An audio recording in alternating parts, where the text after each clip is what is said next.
sometimes y'all gonna be looking at us like, y'all go to church for real? And do. And got up there like, that's my daughters. Here's the kicker. I'm gonna give you a scripture. The church is in you. Ooh. So if the church is in you, you are a walking altar. But the best thing that we got from our dad was getting out of there, because had we not got out, who knows how long it would have took us to get out. It was a slow transition. He took us out to school first, then we stopped going to the church. I'm physically getting into fights with y'all church people because y'all don't want to pay me my money. Man. What up, G.E.T.O fam? What up, y'all? This is an ongoing of the series Church Folk, Hurt Folk. And this is our story, our testimony. And we just hope and pray and believe that God is going to touch y'all heart, that y'all are able to open your mouths. For some people that are ashamed, some people that don't want to open their mouth or speak on their experience in church because they still embarrassed about it. Don't be embarrassed. The devil wants you to be embarrassed because he don't want you to reach people like me or other people that was in the same situation. He wants us to keep our mouth closed, and enough is enough. I ain't shutting up no more. We done did it for too long.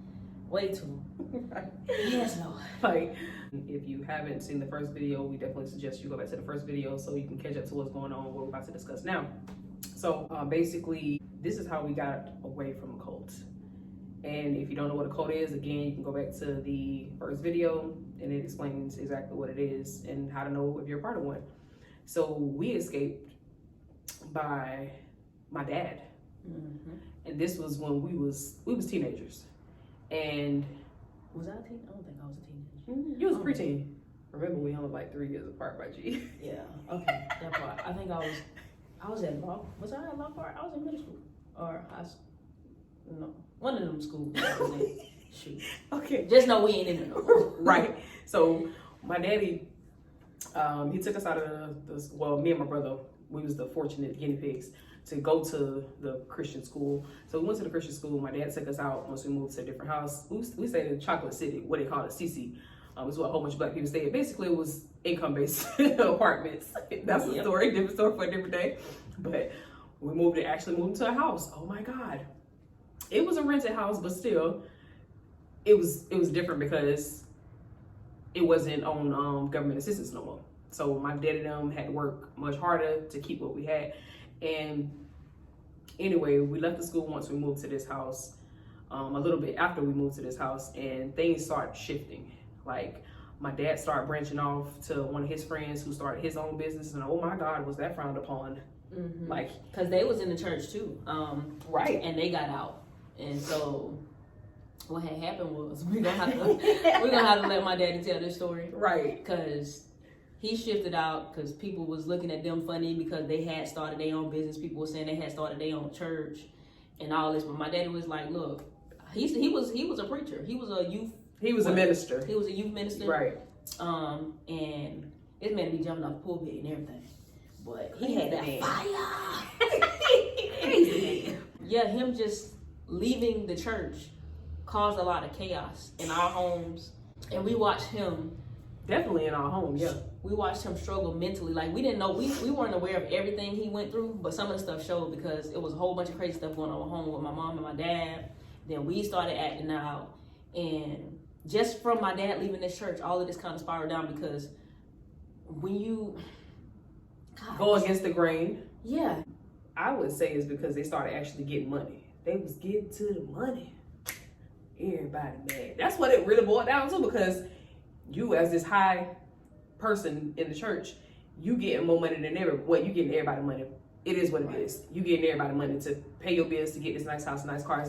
Not the case for every church, but this is what we saw in the church we went to. Mm-hmm. But they started getting money, and they didn't depend on those individuals who had a business inside the church, because remember, they was doing pools. So, you get a business outside of what I'm doing. Mm. Oh, I ain't gotta pay you no more. The church was doing, my dad was working for the church in their pool company. Right. And it was some fights my dad had gotten into that he had told us when we got older. And he was like, I got into these fights because these people weren't trying to pay me. Like, they was trying to keep my money because I was working, I was going to the church and working for them. They didn't pay me what I was worth. Right. So then I leave, me and these other people leave the church, and his friend started his own business. And he started seeing what type of money he was supposed to be making in the first place. Right. And that caused a lot of conflict. So my daddy like, look, I'm physically getting into fights with y'all church people because y'all don't want to pay me my money. Like, pay up. I want my money on time. And they wouldn't give him his money. And it's like, look, I have a family to take care of. I'm not on government assistance no more, so I got to pay real bills. And he left the church.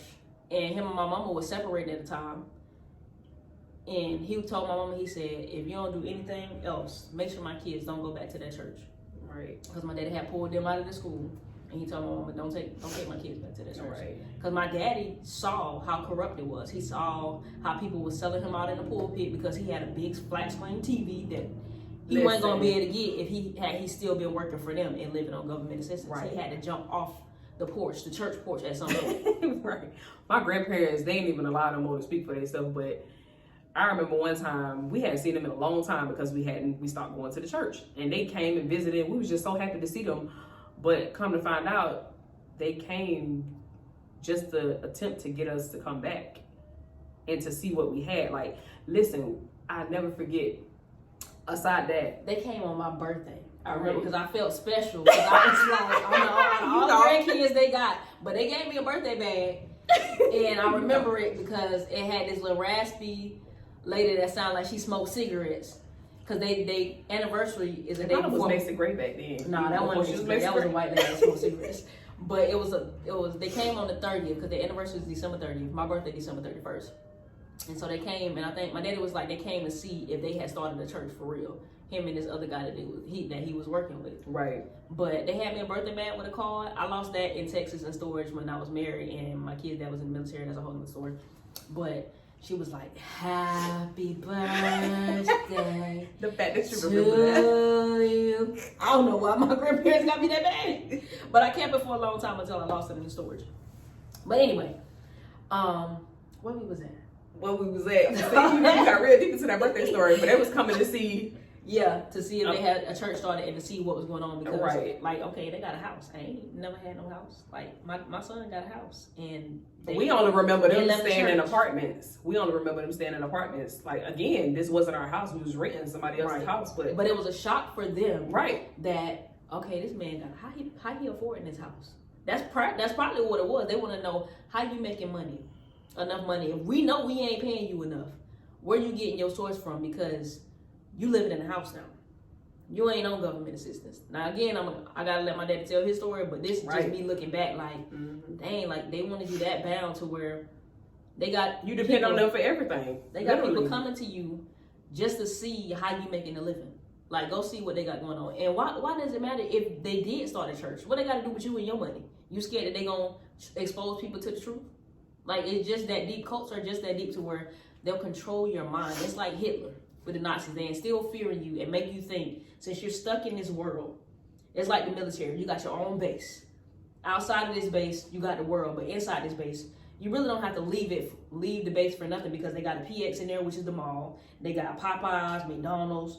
The only thing you have to leave the base for is probably Walmart or Publix or whatever bigger stores you got around them. But other than that, they have stores within the base. Because they dangle the carrot in your face long enough for you to be like, oh my God, okay, this is good. This is good. Don't pay your worth crap, but this is good. Right. This is good. And as long as somebody has something to hold on to, it makes them feel like they have something. A cult is a form of power, and we've seen that form of power. If I have to go to the bishop or the pastor of a church to ask permission to do simple things, like I've seen people go to the for a surgery, ask permission. I understand prayer, but that's what I would think. Like, ask for prayer, but can I go get this surgery? Huh? When you following a person or a person that has been put into a position, was it a BBL? Girl, no. When you following a person around that's been given a title or position, a real person would tell you, I'm not God. But these people in these cults, they soak it up. Oh my God, they soak it up. Because they know that they have a form of power over you. Because in your mind, if I leave here, then ain't nothing else out there for me. How did you get your job? How do you pay your bills? Did you ever sit and think about that? But the best thing that we got from our dad was getting out of there, because had we not got out, who knows how long it would have took us to get out. It was a slow transition. He took us out to school first, then we stopped going to the church. And when you get out, you like, dang, how could I be so naive, stupid, right, dumb, foolish? I know. Have y'all? I still try. What was the name of the movie? Remember, I keep telling you, I keep bringing it back up. The movie. I know what you're talking about. But there's a movie, and if I can remember the name, then I definitely will definitely put it in the comments. But it was a movie, and these girls were trained for a long time to be fighters, and they were even sisters. They was going against each other. Two sisters were even going against each other at one point, and they had this antidote. And everybody was trying to get this antidote, because if they got this antidote, then everybody that was trained up, once they put the antidote in them, they would wake up. They would be like, what happened? Like, what was I doing? That's the same thing with a cult. They was in a trance. Like, y'all sitting there drinking the Kool-Aid, and you don't even know what else is out there. Had we still been drinking the Kool-Aid, who knows what we would be right now? And it's crazy because the biggest thing people can do is attach themselves to your mind.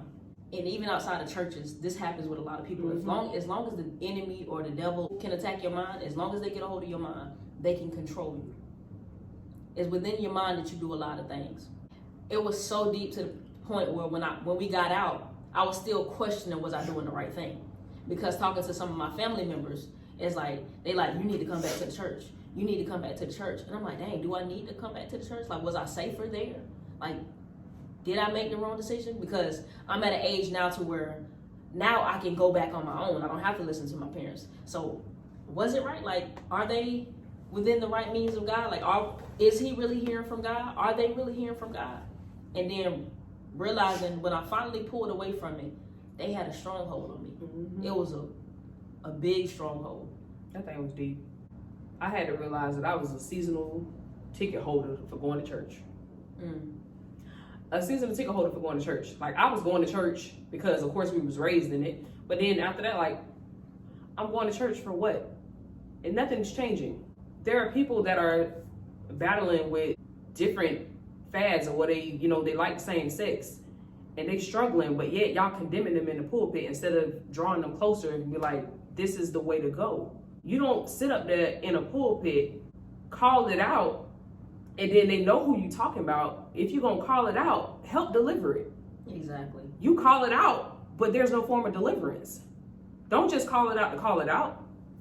Call it out, and help deliver it. And don't shame nobody. Like, when you minister to people, you ain't supposed to shame nobody. Like, if you're going to do something, do it privately. If you know that that's an issue they struggling with, after service, pull them to the side, have a talk with them, and see where they at. See why they do what they do, because there's always a reason behind why.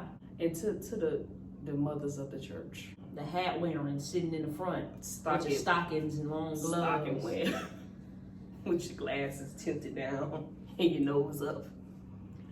We love y'all to life, but y'all gotta change. God is not looking for seasonal seat holders in the church. And God if you see a sister that then just walked in from the club, she figured this is what she need to come in the morning. Pray for her. Don't be like, you shouldn't have wore that. She smell like malt liquor. Them cigarettes showed. Newport's expensive, but she sure don't act like it. Smell like a pound of weed. And you gonna be judged of the same measure that you judge, because you think God pleased with that. God didn't tell you to do that. That's something that you're used to. You were trained in doing that. So instead of judging them, it's a reason why God sat with people like them. Come on now. If Jesus sat with you, mother of the church, for as long as you've been there. You weren't always the mother of the church. You were probably the mother of the streets. The mother of something else. Mother of the sheets. But mother, please, stop judging the man that's sagging his pants and the woman that got the short skirt, because your long skirt can get pulled up just like her short one. Oops. You ever heard of a sewing machine? Y'all really just take the time and instead of talking about them, pray for them. And then after service, pull them aside. That's a form of tradition. God ain't looking for these play Christians no more. He ain't looking for people that's been in the church singing in the choir all their life, and yet nothing has changed. I was at that point where I was going to church, like I said, a season ticket holder. I'm going to church, but nothing ain't changing. I'm just now getting to the point where I'm gonna say we, because we're a part of two foundations. Part of the beginning. Like, You know how good that feels to be a part of the beginning? Of something. The beginning of two foundations. Come on, bro. And you can see the God in it. You can see the spirit, like the spirit move all the time. If you don't see God in these communities, walk away. And here's the kicker. They don't always sound like your average Christian. They don't always tote the Bible around with them and have on long skirts and turtlenecks and stuff like that. People got slain. And the Lord still used them, just like he can use a drunk man to minister to you. Yeah, because he said, be careful. He said, be careful how you entertain strangers because they might be angels unaware. That should hit you in your head. Because the very person that you judging that just walked through the church that look like they ain't no Christian got more anointing, power, and oil than you do. Yeah, they might hit the gates before you do. Oops, excuse me. Might be entertaining angels unaware. Come on now. That stranger that you just sized, that stranger that you just walked past and judged them because of how they smell, that might be a stank angel. Come on now. Like, make it make sense. Just carry some Febreze. And God, like, I wonder if you're going to judge them. Let me let this angel walk past you. You don't know it's an angel. It's a stranger to you in your land, in your nature. But I'm going to send one of my good old faithful servants to see how you're going to respond. So I can see what I'm going to bless you with this time. Right. Just know that there's a church out there for you. If you have not found the right one, there's a church out there for you.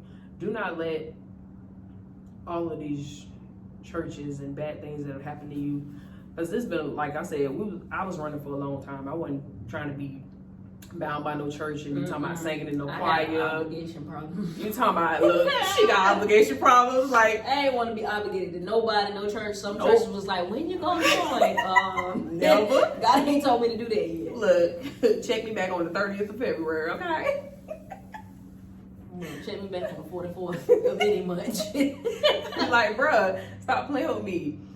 But if you can find that church, like, it's so important to find a church community. And it ain't even got to be in the four walls. That's why I say it's important for us to be a part of the foundations that we're a part of right now. Because, bruh, it ain't no every day we going to be inside these four walls praising. God can show up anywhere. Anywhere. When he show up at somebody's house and y'all just having a cookout, come on. He should be able to show up anywhere. He ain't got to show up in the four walls. Indeed. Everybody got to be playing the drums or the piano. You ain't got to have no praise and worship team right there. Nope. Because God gonna show up when he show up. He should be able to show up anywhere. Here's the kicker. I'm gonna give you a scripture. The church is in you. Ooh. So if the church is in you, you are a walking altar. If the church is in you, anywhere you go, God should be able to show up.